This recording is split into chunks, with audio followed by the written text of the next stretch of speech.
Hi ரூபா, எப்படி இருக்க? ஏதோ இருக்கம்பா. ஏன் என்னாச்சு? ரொம்ப டல்லா சொல்ற. நீட்டு ஃபெயிலுப்பா. எங்க வீட்டில் ஒரே திட்டு. அம்மாவும் அப்பாவும் இதெல்லாம் ரொம்ப அப்செட்டாக இருக்காங்க. ஃபீல் பண்ணாதடி, இதெல்லாம் பெரிய பிரச்சனையே இல்லை. எப்படி சொல்ற? எனக்கு தெரியும், நான் எம்பிபிஎஸ் தானே படிக்கிறேன். எனக்கு எப்படி டாக்டர் சீட் கிடச்சிதுன்னு தெரியுமா? நானும் நீட் ஃபெயில் தான். ஆனால் நான் கரெக்டான இடத்துல போய் எம்பிபிஎஸ் ஜாயின் பண்ணேன். அடுத்த வருஷம் நான் யூஎஸ்லேயே போய் படிக்க போகிறேன். என்னடி சொல்ற? யூஎஸ் போகணும்னா யூஎஸ்எம்எல்க்கு கோச்சிங்னா போகணுமே. கரெக்டு தான், பட் நான் சூஸ் பண்ணது ஸ்மார்ட் வே. புரியுற மாதிரி சொல்லுடி. பார்பிடாஸ் கண்ட்ரியில் இருக்கிற பிரிட்ஜ்டவுன் யூனிவர்சிட்டியில் சிலபஸே யூஎஸ் சிலபஸ் தாண்டி. உனக்கு டபுள் பெனிஃபிட், டாக்டராகவும் படிக்கலாம், அட் த சேம் டைம் யூஎஸ்எம்எல்லிக்கும் ட்ரைனிங் கொடுக்குறாங்கடி.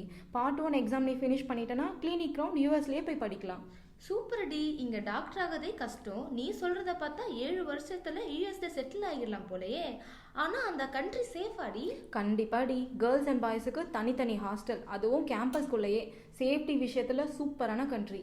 உனக்கு எப்படி இவ்வளோ விஷயம் தெரியுது? நீ கூகுளில் சர்ச் பண்ணுவல்ல, அதில் mbbs.agpm.in சர்ச் பண்ணு. எல்லா டீட்டெயிலும் அதுலேயே இருக்குது. நீ மட்டும் சொல்லனா என்னோட எம்பிபிஎஸ் ட்ரீமையே இழந்திருப்பேன். பட் யுவர் லக்கி, நீ ஆல்ரெடி ஜாயின் பண்ணி செட்டில் ஆக போற. Yes, I'm with AGBM support.